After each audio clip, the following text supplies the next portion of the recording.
Bismillahirrahmanirrahim. Kita lanjut pada tadabbur surat Yusuf dalam perspektif parenting, dalam perspektif pendidikan. Di episode sebelumnya kita bahas bagaimana kepiawaian Nabi Yakub alaihissalam memanage konflik antara anak-anaknya. Di episode itu saya cerita sampai ketika saudara-saudaranya Nabi Yusuf alaihissalam menjebloskan Yusuf ke sebuah sumur, lalu kemudian mereka membuat sebuah tipu daya. Ini seperti yang Nabi Yakub sampaikan kan kepada putranya, kepada Yusuf, ketika Nabi Yusuf di ayat 6 itu mengatakan bahwa beliau melihat galaksi bintang-bintang, bulan dan matahari sujud kepada dia. Lalu Nabi Yakub alaihissalam bilang kepada Nabi Yusuf, jangan kamu ceritakan ya sama kakak-kakak kamu, karena bisa jadi mereka melakukan tipu daya, padahal setan itu benar-benar musuh yang nyata. Masya Allah. Nah kemudian ketika mereka pulang pada malam hari, kita lanjut di ayat 16 ya. Ayat 16 sampai 18 itu menggambarkan bagaimana kakak-kakaknya Nabi Yusuf itu kemudian pulang di malam hari dalam keadaan menangis. Mereka melakukan sebuah kamuflase gitu ya di ayat 16 itu, waja'u, dan mereka datang abahum isya'an yabkuna, dan mereka datang kepada ayah mereka di malam hari sambil yabkun, sambil menangis, supaya kelihatan ekspresinya gitu ya. Qalu ya abana, wahai ayahku, inna dhahabana, sesungguhnya Yusuf itu ketinggalan. Kami tuh sedang lomba lari, terus tiba-tiba pas lihat ke belakang Yusuf udah nggak ada. Ternyata dia diterkam serigala, kita versi mereka. Lalu sampai kemudian mereka waja'u ala qamisihi bidamin kadhibin. Lalu mereka datang kepada Nabi Yakub alaihissalam itu dengan gamisnya Nabi Yusuf alaihissalam yang berdarah-darah, tapi itu darah palsu gitu. Dan gak mungkin Allah tidak memberitahukan kepada Nabi Yakub alaihissalam. Di dalam tafsir itu disebutkan Nabi Yakub tuh berpikir, ini kalau bajunya koyak terus ada darahnya, seolah-olah baju itu dilepaskan dulu, lalu kemudian badannya dikoyak-koyak dan darahnya nempel ke baju itu. Itu analisisnya Nabi Yakub dalam sebuah penjelasan. Sehingga beliau bisa nebak bahwa ini kayaknya kamuflase deh gitu.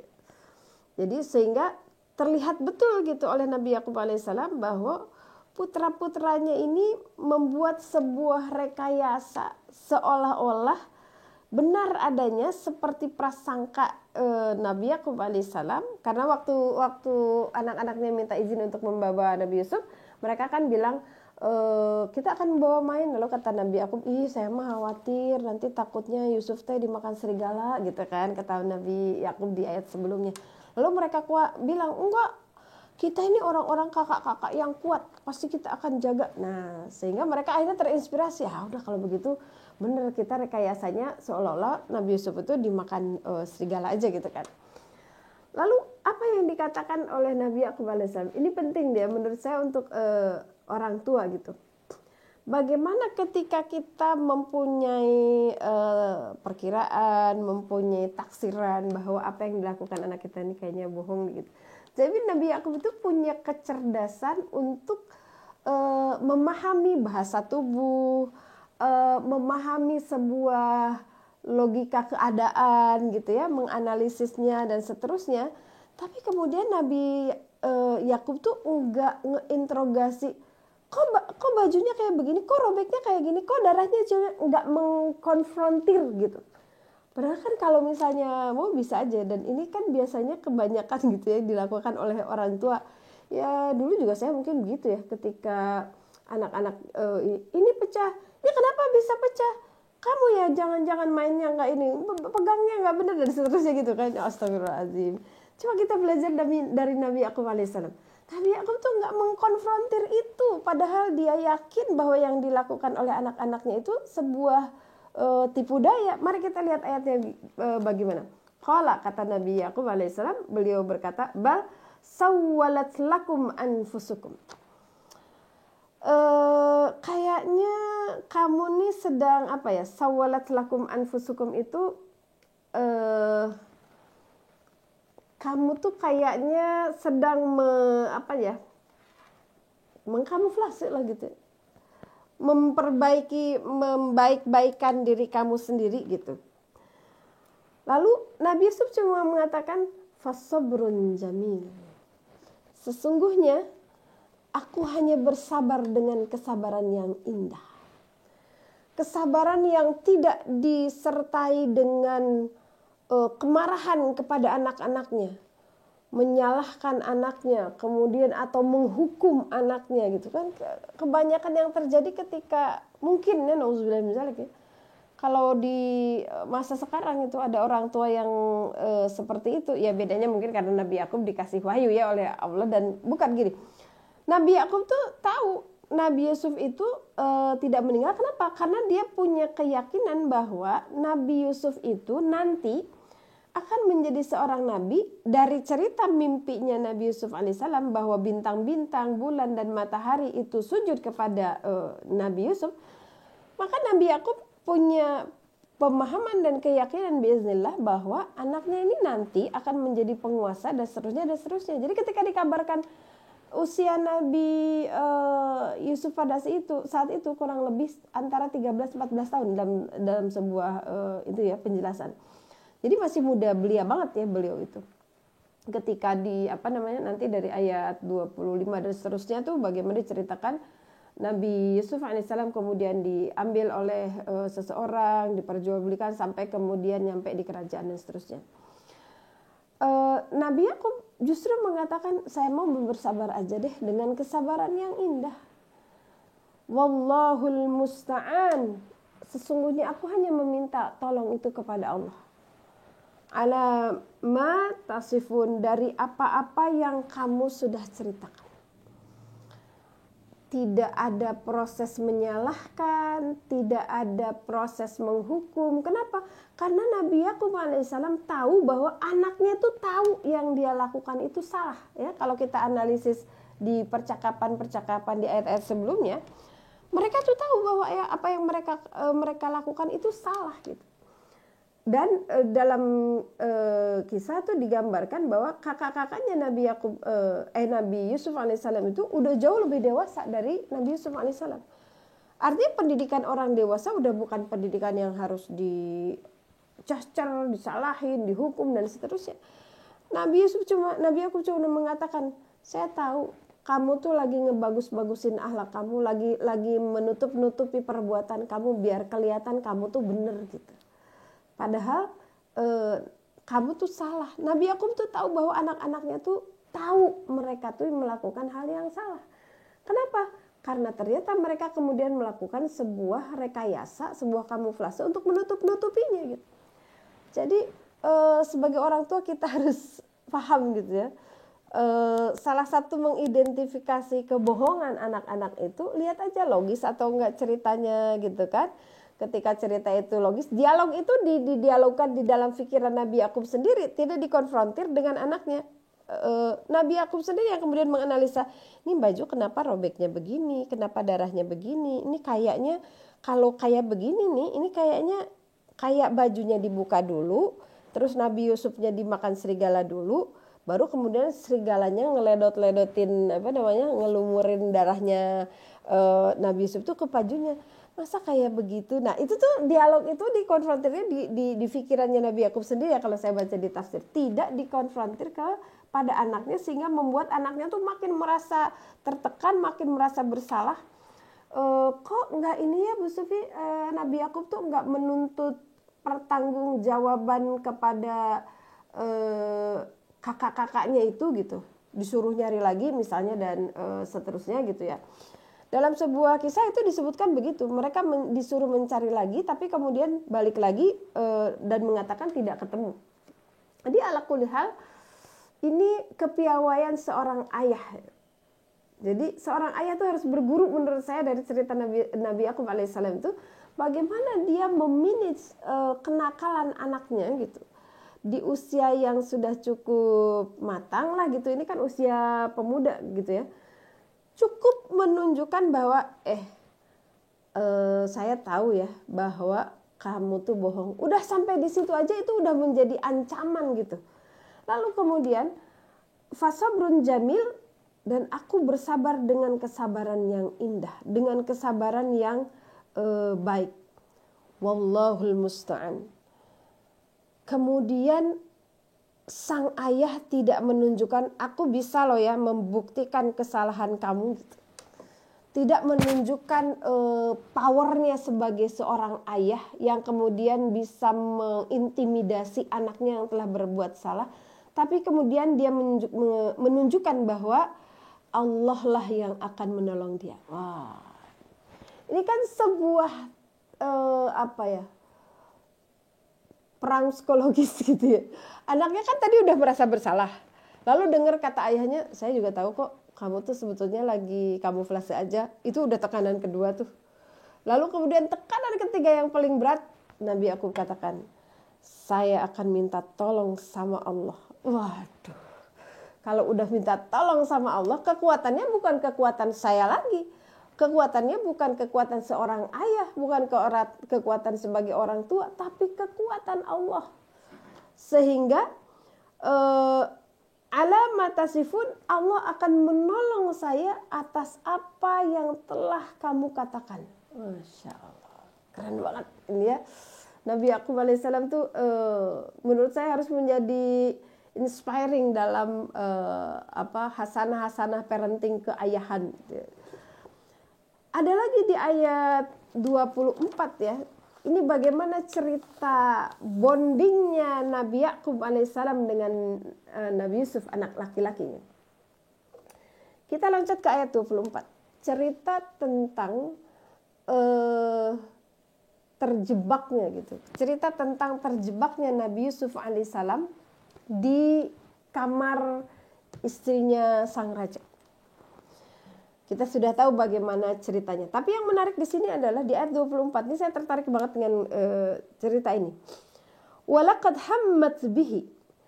Sungguh ketika wanita itu telah bermaksud, punya rasa, punya kecenderungan bihi kepada Nabi Yusuf. Jadi kalau dari sini dilihat bahwa kecenderungan yang pertama,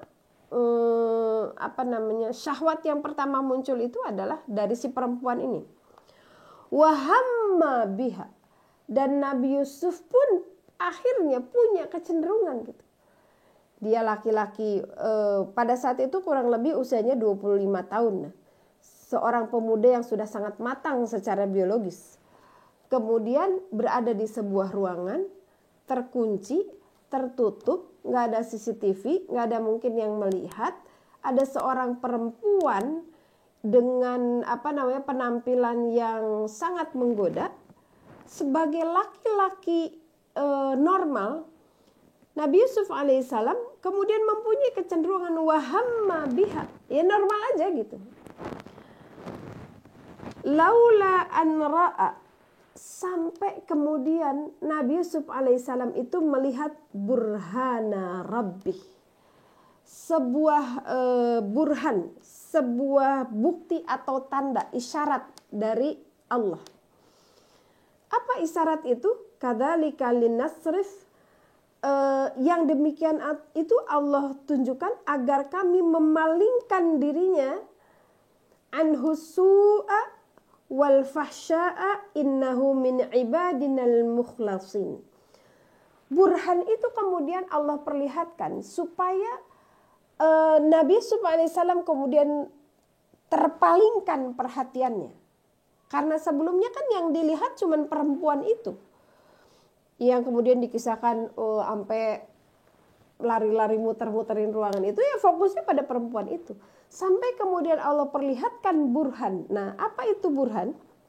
Yang tujuannya kata Allah supaya Nabi Yusuf itu terpalingkan perhatiannya, sehingga dia terhindar dari al-fahsya. Apa itu al-fahsya? Dosa yang timbul karena syahwat. Karena innahu min ibadinal mukhlasin, karena sesungguhnya Nabi Yusuf itu adalah orang hamba Allah yang sangat mukhlas, yang sangat ikhlas, yang terpilih gitu. Nah, dalam beberapa penjelasan saya menemukan burhan itu, ada yang mengatakan burhan itu adalah gambaran pada saat itu Nabi Yusuf alaihissalam selintas beliau melihat gambaran keadaan neraka. Jadi di tembok kamarnya itu terlihat tiba-tiba. Ada juga yang mengatakan bahwa yang terlihat oleh beliau itu adalah wajah ayahnya. Masya Allah. Wallahu alam mana yang yang lebih tepat ya tentang tafsir burhan itu. Tapi ala kulli hal, kalaupun gitu ya, kalaupun burhan yang Allah perlihatkan itu adalah gambaran wajah ayahnya, ini buat saya jadi catatan banget. Itu berarti selang kurang lebih 10 tahun lebih ketika dijebloskan ke sumur oleh kakaknya, itu usia 14 tahunan, kurang lebih 13-14 tahun. Pada saat peristiwa terjadinya dengan peristiwa itu kurang lebih 25 tahunan. Jadi kurang lebih 10-11 tahun lah Nabi Yusuf alaihissalam itu berpisah dari ayahnya gitu. Tapi bagaimana kemudian pada peristiwa yang sangat krusial itu kan krusial banget tuh. Dan peristiwa krusial ini pasti dihadapi oleh anak-anak kita pada fasenya. Ketika mungkin anak-anak kita dia pergi sekolah, mulai kenal dengan lawan jenis, bisa jadi terjebak dalam sebuah situasi di mana mau tidak mau dia harus melihat lawan jenisnya, misalnya kan ternyata teman sekelasnya yang ini cantik ya, ternyata yang itu ganteng ya gitu kan, bisa aja kan. Itu kan saat krusial ketika misalnya pertama kali dia dapat surat cinta gitu, tiba-tiba dia tertarik, tiba-tiba dia mimpi-mimpi, itu kan krusial. Pada saat kondisi krusial seperti ini, seorang anak laki-laki kemudian punya rem sehingga dia tidak bermaksiat, sehingga dia meninggalkan al-fahsya karena dia ingat ayahnya. Wah, Masya Allah, ini keren banget, keren banget. Itu bondingnya Nabi Yakub alaihissalam, berarti dari selama Nabi Yusuf berada dalam pengasuhan beliau, itu lekat banget.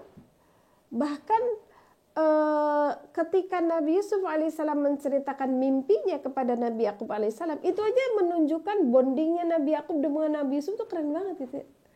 Coba bapak-bapak ada gak yang anaknya di usia, itu kan usia ABG lah ya, usia kurang lebih 12-13 tahun gitu pada saat menceritakan mimpinya, yang anak tuh kepikiran gitu ketika mimpi yang aneh itu menceritakan pada ayahnya gitu. Ayo itu mah pedahwe karena nggak ada ibunya Bu Sufi gitu. Alhamdulillah gitu, anak remaja mimpi mau ngobrol sama orang tua, itu tuh keren banget. Dan itu tidak mungkin terjadi kalau anak itu tidak memiliki keyakinan bahwa saya ngomong ke orang tua ini adalah tepat. Kalau tidak dia punya keyakinan kalau saya cerita sama ayah nih pasti aman, pasti ayah tuh ngerti gitu. Kalau anak itu tidak punya keyakinan tentang kualitas orang tuanya, dia nggak akan bisa cerita. Apalagi tentang mimpi anehnya gitu. Kan anak-anak kita pastilah punya mimpi-mimpi aneh kan. Itu kan menunjukkan bahwa pada usia itu usia apa? Usia hazawar ya kalau menurut Ibnu Hajar al-Asqalani. Hazawar itu fase-fase mendekati balik. Bagaimana seorang ayah mempunyai kedekatan sehingga ketika dia mulai punya perasaan berbeda, dia mulai mimpi basah, dia bisa cerita sama ayahnya. Ini memberikan ilmu parenting yang luar biasa kepada kita. Selang 11 tahun tidak bertemu dengan ayahnya, kemudian dia menghadapi kondisi yang sangat krusial tentang hidupnya, tentang syahwatnya, tentang masa depannya. Lalu dia kerem, dia ketahan karena dia ingat ayahnya. Masya Allah. Itu dalam surat Yusuf ini memang tidak tergambar ya secara teknis bagaimana Nabi Yusuf ngobrolnya, treatmentnya dan lain sebagainya, tidak tergambar tuh kan. Tapi dari output yang kita lihat, bagaimana bondingnya Nabi Yusuf dengan Nabi Yakub alaihissalam sedemikian, itu bisa menggambarkan bagaimana positifnya, bagusnya komunikasi antara Nabi Yakub dan Nabi Yusuf alaihissalam. Pelajaran penting dari Nabi Yakub alaihissalam, inspirasi untuk para ayah agar bisa menjadi ayah yang hebat dari anak laki-lakinya. Kita lanjutkan di sesi berikutnya.